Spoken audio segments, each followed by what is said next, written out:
Good morning my dear children. जैसा कि आपको विदित है, हम इस हिस्ट्री के सेकंड चैप्टर में हम जो सत्याग्रह मूवमेंट, जो महात्मा गांधी जब इंडिया में आए, भारत में आए, तो इन्होंने भारत में आके 3 सत्याग्रह मूवमेंट वो शुरुआत की। 1917 में, 2 तो 1917 में हो गए थे, एक 1918 में हो गया था। उसके आगे वाला जो टॉपिक है अपना, वो हम अब लेके चल रहे हैं आज, और वो मैंने नामकरण यहाँ पे कर दिया है द रोलेट एक्ट 1919। तो सबसे पहले मैं आपको जानकारी देना चाहूँगा, ये एक रिटायर्ड जज थे। आपकी बुक में इसका उल्लेख नहीं है, और इसलिए मैं आपको एक जानकारी देना चाहूँगा। एक रिटायर्ड जज थे, इन जज का नाम था सिडनी रोलेट। ये जो रिटायर्ड जज है, इनका नाम है सिडनी रोलेट। ये इनका नाम है सिडनी रोलेट। और ये जो सिडनी रोलेट है, यही इनके नेतृत्व में एक टीम बनी और एक बोर्ड बना, और वो जो बोर्ड बना उसने एक कानून बनाया, उसने एक प्रस्ताव पेश किया, और वो प्रस्ताव आगे चल के एक कानून बन गया। आगे चल के वो जो प्रस्ताव है वो एक कानून बन गया। इसी वजह से इनके नेतृत्व में यह जब कानून बना, और ये कानून 1919 में बना, ये कानून 1919 में बना, ये मैंने आपको बता दिया। और इन्हीं की वजह से इसलिए इस कानून को बोला गया रोलेट एक्ट बोला गया।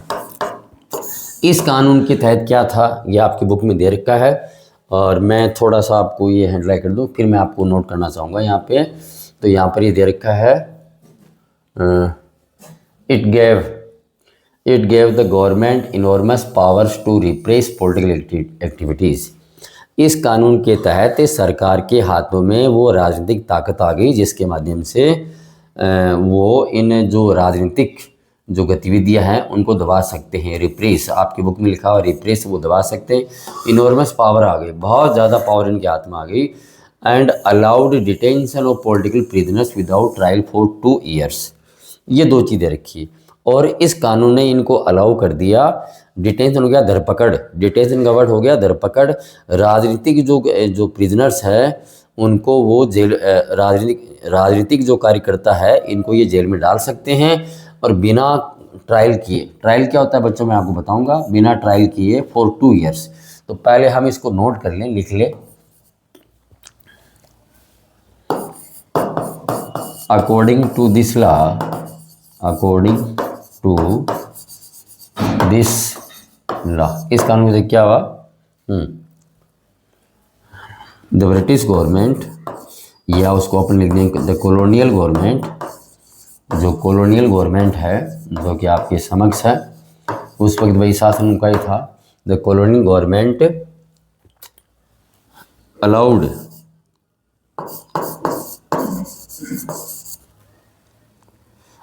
फॉर डिटेंशन, धरपकड़ के लिए इनको अनुमति मिल गई, ऑफ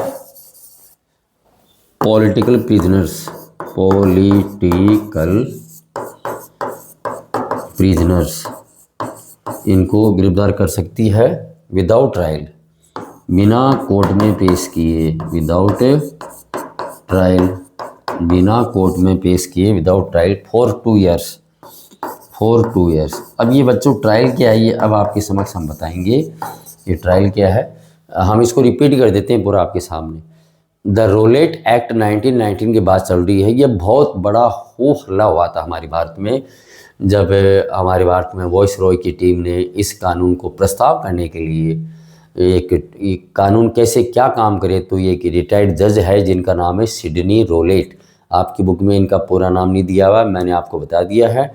इनके नेतृत्व में ये बोर्ड बना था, उस बोर्ड ने इस कानून की जो रूपरेखा तैयार की थी, इसलिए उनके नेतृत्व की वजह से इसे एक रोलेट एक्ट बोला गया। इस कानून की तथ्य क्या है, ये जो कॉलोनियल गवर्नमेंट है इसको अनुमति मिल गई कि वह किसी भी राजनीतिक पॉलिटिकल प्रिजनर्स या कोई अपराधी है राजनीति का, उसको धरपकड़ कर सकती है विदाउट ट्रायल, बिना कोर्ट में पेश की। ये ट्रायल क्या है, ये हो गया चालान हो गया, या जो भी है पेश करना। ट्रायल हो गया न्यायालय के सामने पेश करना, वर्तमान समय के कानून को हम देखते हैं तो वर्तमान समय में ये बता रखा है, यदि शाम को किसी को गिरफ्तार किया तो सुबह न्यायालय के सामने पेश करना पड़ेगा, सुबह गिरफ्तार किया तो रात को पेश करना पड़ेगा। अब यहाँ पर इस कानून ने इनको पावर दे दी 2 ईयर्स तक, लगातार 2 सालों तक, लगातार 2 सालों तक आपकी गवर्नमेंट उस राजनीतिक अपराधी को जेल में रख सकती है बिना न्यायालय में पेश किए। तो इस प्रकार से हम भारतीयों को डराया गया कि भाई आप पर आरोप लगाया और वो आरोप सिद्ध भी नहीं हुआ और आपको जेल में पटक दिया आपको हिसाब से। तो ये बड़े जो कांग्रेस के बड़े लीडर्स थे उनको बड़ा डर लगा, भाई यार ये इस कानून से तो भाई मामला गड़बड़ है। इसलिए यहाँ देखिए आप, महात्मा गांधी ने इसका बड़ा विरोध किया। Mahatma Gandhi wanted non violent civil disobedience against such unjust laws. अब हमारे देश में भाई महात्मा गांधी नए आए हैं इस मामले में। जनवरी 1915 में महात्मा गांधी ने जब इस कानून का अध्ययन किया, पढ़ा इसको, तब उनको पता चला कि वास्तव में ये तो बहुत गैर कानूनी कानून बना दिया इसका आपसे। इसलिए पहली बार मैंने वो आपको फ़ोटो बताई थी, राम भरोसे होटल, 6 अप्रैल वाली, 6 अप्रैल 1919। लो भाई 6 अप्रैल 1919 को पहली बार एक हड़ताल का आयोजन किया गया। ये चीज़ मैंने आप क्लियर कर दी है। हड़ताल का आयोजन किया गया, लोगों ने रैली भी निकाली भाई, रैली भी निकाली गई भाई, संगठित होकर शहरों में, बड़े बड़े शहरों में रैली निकाली। वर्कर्स भी हड़ताल पे गए और रेलवे वर्कशॉप है उन लोगों ने हड़ताल कर दी, दुकानें बंद कर दी गई। ये तो आपको नॉर्मली आमतौर पे पता है भाई, जब भी हड़ताल होता है या कुछ और भी इस प्रकार की घटना होती है तो दुकानें बंद कर दी जाती है। अब alarmed by the popular upsurge, सरकार को डर हुआ, and secured that lines of communication such as the railways and telegraph would be disrupted, the British administration decided to clamp down on nationalists। जैसे सरकार को आभास हुआ कि जनता धीरे धीरे आगे बढ़ रही है और जनता के द्वारा इस प्रकार आगे बढ़ने से ये जो संचार व्यवस्था हमारी भाई, एक शहर से दूसरे शहर के अंदर हम जो आपस में वार्तालाप करते हैं, जो टेलीग्राफ है, इसके अलावा सामान को इधर से उधर भेजते हैं रेलवे के माध्यम से, ये हैं। तो ये जो आदान प्रदान करने वाली चीज़ें डिसरप्टेड, ये बाधित हो सकती है। इन्होंने कहा कि ये बाधित हो सकती है, इसलिए ब्रिटिश प्रशासन ने समय रहते ये निर्णय लिया कि हम क्लैंप डाउन पकड़ लेंगे। किनको? इन राष्ट्रवादियों को पकड़ना ही जरूरी है। अब यहाँ पर कह दिया भाई इन राष्ट्रवादियों को पकड़ना ज़रूरी है, अदरवाइज़ ये जो रेलवे की जो लाइन्स है ये डिस्टर्ब हो जाएगी, इनको ये तोड़ देंगे, टेलीग्राफ की लाइन भी तोड़ देंगे, तो भाई हम आपस में आदान प्रदान कैसे करेंगे। इसी कड़ी में जो लोकल लीडर्स है उनको पिक्ड अप फ्रॉम अमृतसर, शुरुआत अमृतसर से की गई। अमृतसर में जो लोकल लीडर्स हैं उनको धरपकड़ किया गया, उनको जेल में ठूस दिया गया, डाल दिया गया और महात्मा गांधी को मना कर दिया गया, आप दिल्ली में नहीं आ सकते भैया, दिल्ली में तो आप आ ही नहीं सकते भैया, दिल्ली दूर है आपके लिए दिल्ली दूर है। इसी कड़ी में 10 अप्रैल को पुलिस ने अमृतसर में एक फायर अपॉन ए पीसफुल प्रोसेसन, एक शांतिपूर्वक जुलूस निकल रहा था। अमृतसर में 10 अप्रैल को एक शांतिपूर्वक जुलूस निकल रहा था और उस पर गोलियां बरसा दी भाई। अब वो गोलियां बढ़ने से भाई प्रोवोकिंग वाइड स्प्रेड अटैक्स, उकसाना। अब भाई जनता पर फायरिंग की तो जनता भड़क गई, तो जनता ने क्या किया, बैंकों पर हमला कर दिया, पोस्ट ऑफिस पे हमला कर दिया, रेलवे स्टेशन पर हमला कर दिया। अंग्रेज़ लोग तो खुद ये चाहते थे कि इस प्रकार से हमारे सामने ये जनता कुछ भड़काऊ वाला काम करे तो हम इन पर और गोली चलाएं। तो भाई ये चारों तरफ यही हुआ। अब यहाँ पर जनरल डायर है, उसके हाथ में कमांड है और उसने मार्शल लॉ लागू कर दिया। ये मार्शल लॉ क्या होता है तो थोड़ा सा आप समझ लें आप। मार्शल लॉ सैन्य कानून, जहाँ पर भाई सेना है, सेना आवाजाही करती है और ऐसा कहते हैं कि दो से ज़्यादा लोग वहाँ पर एक साथ खड़े नहीं रह सकते। ये सारी चीज़ें वहाँ पर लागू कर दी गई। अब देखिए अब आपका शुरू होता है नया सीन शुरू होता है और इस नए सीन के तौर पर मैं आपको यहाँ से पहले वाला साफ कर दूँ। ये आपका रोलेट एक्ट है। इस रोलेट एक्ट के विरोध में ये घटनाएं सारी हो रही है, ये आप भी देख रहे हो, मैं भी देख रहा हूँ और ये सारी चीज़ें क्लियर होना ज़रूरी है। अब आप आगे देखो आप इसको। हम आगे बढ़ते हैं। बात अमृतसर की चल रही है। 10 अप्रैल को वहाँ पर एक घटना घटित हो गई। सेना ने या पुलिस ने, जो भी है, वहाँ पर एक शांतिपूर्वक जुलूस चल रहा है, उस पर हमला कर दिया और हमले से वो जनता भड़क गई। जनता ने वो कार्य कर दिए जो अंग्रेज़ लोग चाहते थे और भारतीय लोग नहीं चाहते थे। इसी घड़ी के अंदर 10 अप्रैल के बाद में 11, 12, 13, अब हम यहाँ से आपकी शुरुआत करते हैं। ये अपना नया टॉपिक शुरू होता है, जलियांवाला। मैं इसको इंग्लिश में ऐसे लिखा जाएगा, एन के बाद में ए नहीं है, मैं थोड़ा सा इसको, हाँ, जलियांवाला बाग, इस प्रकार से इंग्लिश में ये लिखा जाएगा, जलियांवाला बाग, और इसको जलियांवाला बाग। अब ये घटना घटी, कुछ क्या घटना घटी इस प्रकार से, तो ये एक प्रकार से मैसेकर ही है, एक प्रकार से MASSCRE,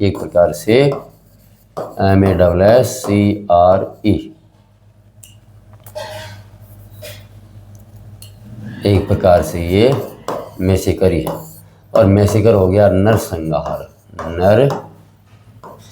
ही हो गया। क्या हुआ, कैसे हुआ, हम इसके बारे में गहराई से चलेंगे आपको।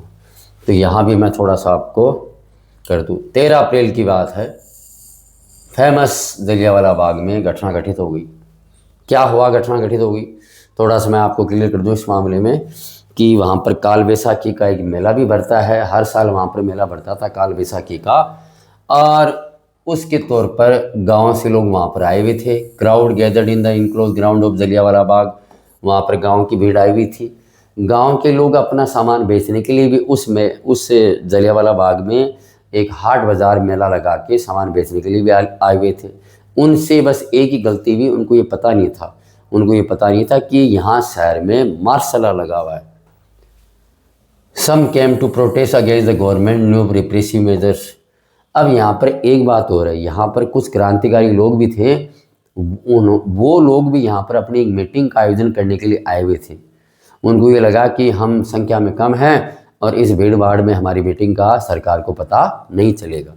अब हुआ क्या भाई, सरकार को, जनरल डायर को पता लग गया। Others had come to attend the annual Baisakhi fair. वहाँ पर बहुत से लोग, वो वार्षिक जो बैसाखी का मेला है, काल बैसाखी का, उसी दिन था, उसको अटेंड करने आए हुए थे। Being from outside the city many villagers were unaware of the martial law that had been imposed. अब ये बात तो मैंने आपको पहले बता दी है कि भाई ये गांव के लोग, गांव किससे आए हैं, इनको पता नहीं है कि शहर के अंदर मार्शल लॉ लगा हुआ है। अब जनरल डायर की एंट्री होती है भाई इस एरिया में। उसने आपको पता है जलियांवाला बाग यदि कभी आप घूमने जाएं, देखने जाएं, तो उसका एक ही मेन गेट है, उस गेट को भाई बंद कर दिया। पर वहाँ पर भाई जो पुलिस वाले थे खड़े कर दिए और उनके हाथ में बंदूक पकड़वा दी। जनरल डायर ने कोई सूचना नहीं दी, कोई कुछ भी नहीं किया, और झटके से एक साथ ही उन पर हमला कर दिया, फायरिंग करवा दी। सैकड़ों की संख्या में लोग मारे गए। यहाँ पर देखो, भारत लोगों का ये मानना है कम से कम 1000 से 1500 लोग वहाँ पर मारे गए। लेकिन वो जो अंग्रेज़ लोग हैं, उन्होंने अपनी जो स्टेटमेंट में ये लिखा कि सिर्फ 300 लोग ही मारे गए थे। यहाँ सबसे बड़ी बात ये है कि ये आपका अलग से क्वेश्चन भी आता है कि उसका जनरल डायर का उद्देश्य क्या था। तो एज ही डिक्लेयर्ड लेटर, जो उसने बाद में बताया था, to produce a moral effect to create in the minds of satyagrahi a feeling of terror and awe. General Dyer सिर्फ ये चाहता था कि एक प्रकार से भय पैदा कराना चाहता था इन लोगों के दिमाग में। वो एक प्रकार से भय पैदा कराना चाहता था। ये जो सत्याग्रही लोग हैं, ये महात्मा गांधी कहने से डटे हुए हैं, तो इनके दिल और दिमाग में भय, टेरर, आव, ये दोनों भय के लिए इस्तेमाल किया गया कि हद से ज़्यादा जो भय उनके दिमाग में पैदा हो जाए, वो वह चाहता था। तो बच्चों में एक बार ये यहाँ पर हमारा पेज खाली है, तो यहाँ थोड़ा सा मैं आपको बता दूँ। यहाँ क्या हुआ कि इस तारीख को 13 अप्रैल की बात है, ये मैंने आपको नोट कर दिया है, 1919 की बात है। तो यहाँ पर काल बैसाखी का जो मेला है, उसके लिए ये लोग बाहर से आए हुए हैं। वो नॉर्मली मैंने आपको बताया काल बैसाखी फेयर के तौर पर ये लोग यहाँ पर आए हुए हैं। दूसरा, यहाँ पर कुछ लोग हैं मीटिंग के लिए भी आए हैं, जो भी है। तो ये मीटिंग फॉर प्रोटेस्ट, भाई हमें धरना प्रदर्शन कैसे करना है? फॉर प्रोटेस्ट अगेंस्ट, किसके खिलाफ भाई? किस मामले में? Against roulette act. लो भाई इसके वहाँ पर वो कुछ करेंगे भाई, इस प्रकार से उसका विरोध करेंगे। उसकी मीटिंग में कर रहे थे। अब डायर ने भाई ओपन फायर ये कर दिया भाई। Dyer open fire on the crowd, भीड़ पे भाई हमला कर दिया भाई उन्होंने। Near about 1000 to 1500 people killed in this incident, in this massacre incident। लो साहब, इस नरसंहार वाली घटना में, मैंने यहाँ पे आपको नोट करवा दिया है, इस नरसंहार वाली घटना में 1000 से लेकर 1500 लोग मारे गए, जैसा कि भारतीय लोग बताते हैं। जबकि जो अंग्रेज़ लोग हैं ऑफिशियली है, जैसा कि हम भाई पढ़ते आए हैं, 300 पीपल किल्ड। भाई अंग्रेज़ों ने कहा कि बस 300 लोग मरे। चलो मैं इसको रिपीट कर दूँ वापस आपको। तो जलियांवाला बाग है, उसके बारे में ये घटना है, ये थोड़ा इधर फिगर भी दे रखा है। तो जलियांवाला बाग है, इसके बारे में ये जानकारी आ गई। ये मैसेकर एक प्रकार से नरसंहार था।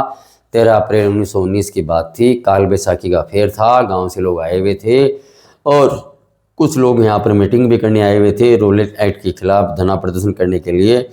डायर ने वहाँ पर गोलीबारी कर दी भीड़ पे, और ऐसा कहते हैं कि लगभग 1000 से लेकर 1500 लोग मारे गए, और लेकिन ऑफिशियली ये कहा गया कि 300 लोग ही मारे गए। तो ये मैंने आपको क्लियर कर दिया। अब इसको हम थोड़ा सा डिलीट करते हैं। और मेन वो जो चीज़ का मोरल उद्देश्य क्या है, कई बार आपसे ये प्रश्न पूछ लिया जाता है कि डायर करना क्या चाहता था, तो वो मैं आपको समझा चुका हूँ, बता चुका हूँ। आज हम इस पेज को क्लियर करेंगे क्योंकि हिस्ट्री का पोर्शन थोड़ा गहराई से जाता है, और जब तक हम गहराई से आपको नहीं समझाएंगे तब तक आपके पल्ले नहीं पड़ेगा, क्योंकि हिस्ट्री चीज़ ही ऐसी है। History is nothing but mystery. देखिए आप, अब ये यहाँ पर ये लिखा हुआ है डायर ऑब्जेक्ट, उसका उद्देश्य क्या था, उसका ऐसे बताते ना उद्देश्य क्या था उसका। अब हिंदी इतनी अच्छी नहीं है मेरी जो भी हिसाब से है। उसका उद्देश्य क्या था? टू प्रोड्यूस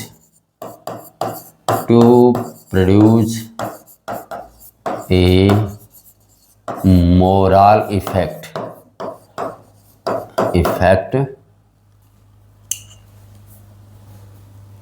ऑन सत्याग्रही, वह सत्याग्रही ऊपर एक प्रभाव अपना दिखाना चाहता था। And create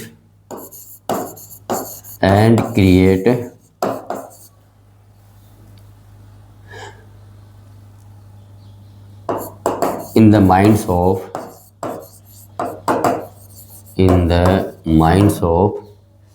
Satyagrahi, in the minds of satyagrahis a feeling of terror and awe। ये भय के लिए इस्तेमाल किया है सर। लो साहब, ये आपका क्वेश्चन कई बार पूछ लिया जाता है कि डायर का उद्देश्य क्या था, क्या चाहता था डायर। तो पहला आपको यहाँ पर दे रखा है to produce a moral effect on satyagrahi, ये नंबर 1 हो गया, और ये आपका नंबर 2 हो गया आपसे। तो वह सत्याग्रहियों पर एक प्रकार से अपना प्रभाव दिखाना चाहता था कि बंदूक की गोली में इतनी पावर होती है और हमने जो कह दिया उसमें इतनी पावर होती है। तो ये वो दिखाना चाहता था, आप इसको देख लीजिए। और दूसरा आपके सामने दे रखा है कि ये जो सत्याग्रही लोग हैं, महात्मा गांधी ने इनके दिमाग में जिस प्रकार की जो विचारधारा बना के रखी है उसको वो तोड़ना चाहता था, और उसकी बजाय वो उनके दिमाग के अंदर, उनके माइंड सेट में टेरर, भय, और ये ये दोनों चीज़ भय के लिए इस्तेमाल हुआ है, भय के लिए इस्तेमाल हुआ है। तो ये उनके दिमाग में एक भरना चाहता था कि यहाँ मैंने आप लोगों के साथ ये किया तो आपकी पूरी जो सत्याग्रह बिरादरी है या जो भी महात्मा गांधी के अनुयायी है उनके साथ मैं ऐसा ही करूँगा। ये ऐसा इसमें लिखा हुआ था। ठीक है, अब देखो इसके थोड़ा आगे बढ़ते हैं हम। तो जैसे ही खबर पहुंची, अब ये इतने लोग मारे गए यार, ये जो भी हुआ, तो जैसे ये as the news of Jallianwala Bagh spread crowd to the streets in many north Indian towns. तो भाई जैसे ये वो भीड़ की खबर पहुंची तो लोग सड़कों पे आ गए, लोग स्ट्राइक्स हड़ताल करने लगे, क्लैशी झगड़े होने लगे, झगड़े फसाद होने लगे, पुलिस से उलझने लगे लोग, और जो गवर्नमेंट की बिल्डिंग थी उन पर हमला करने लगे। गवर्नमेंट की जो बिल्डिंग थी, ये इसका रिजल्ट हुआ भाई Jallianwala Bagh. What was the result of Jallianwala Bagh incident? उसके बाद क्या हुआ तो ये सब मैंने बता दिया। गवर्नमेंट है, गवर्नमेंट ने रिस्पोंडेड, जवाब दिया, ब्रूटल रिप्रेशन, और ज़्यादा कुचल करके जवाब दिया उनके साथ, और बुरा व्यवहार उनके साथ किया। सीकिंग टू ह्यूमिलिएट, उनको मानवता से भी नीचे तार दिया कि नाक रगड़ो, नाक रगड़ना पड़ेगा आपको। टेरराइज इतना पीपल, लोगों को इतना भयभीत कर दिया कि नाक रगड़ के चलो हमारे सामने। इज्जत कहाँ है देखो आप। सत्याग्रही है, उनको force to rub their noses on the ground, satyagrahi को मजबूर किया गया कि अपना नाक रगड़ो, नाक रगड़ना पड़ेगा हमारे सामने, हम तुम्हारे बाप है। क्रॉल ऑन द स्ट्रीट्स, और गलियों के अंदर उनका जुल्स निकाले जाने लगा, और कहीं भी उनकी जो अंग्रेज साहिबा है वो कहीं से भी गुजरे तो उसको भारतीय लोग सल्यूट करेंगे, सल्यूट। फ्लॉज एंड विलेजेस, और ऐसा कहते हैं कि ये लोग पीपल वर फ्लोज्ड, भाई लोगों पर बमबारी की गई हिसाब से। ये गुजरन वाला एक पंजाब है पाकिस्तान में, यहाँ पर तो हवाई जहाज से बमबारी भी की गई है। लो साहब, ये तो यही नहीं रुकी, ये तो इनका जो गुस्सा यही नहीं रुका, बमबारी भी की गई। इस वॉयलेंस को देखते हुए महात्मा गांधी ने देखा भाई मामला बिगड़ गया, हिंसा हो गई, तो महात्मा गांधी ने इस आंदोलन को, जो वहाँ पर वो नॉन वायलेंस आंदोलन चल रहा था मूवमेंट, उसको वापस ले लिया। तो ये थोड़ा सा मैं आपको रिपीट कर दूं वापस से कि what was the result of Jallianwala Bagh incident. उसके बारे में कोई आपसे पूछे, ये क्वेश्चन आ जाए तो ये देखो भाई, ये खबर फैल गई, भीड़ को पास, भीड़ गलियों में आ गई, नॉर्थ इंडिया की बात है, ये हड़तालें हो गई, आपस में लोग झगड़ने लगे, गवर्नमेंट बिल्डिंग पर हमला करने लगे।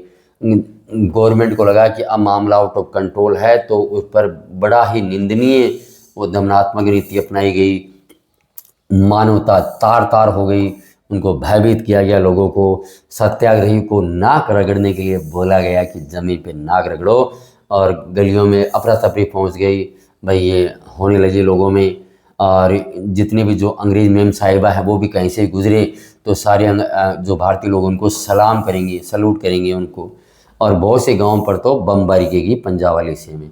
इस प्रकार से जब हिंसा बढ़ी तो महात्मा गांधी ने देखा कि मेरा जो आंदोलन था वो असफल हो गया, या हिंसा बढ़ सकती है, तो उन्होंने इस आंदोलन को वापस ले लिया। मैं ज़रा सा थोड़ी ये बड़ा वाला है पोर्शन, तो ये पोर्शन हम थोड़ा बाद में लेंगे।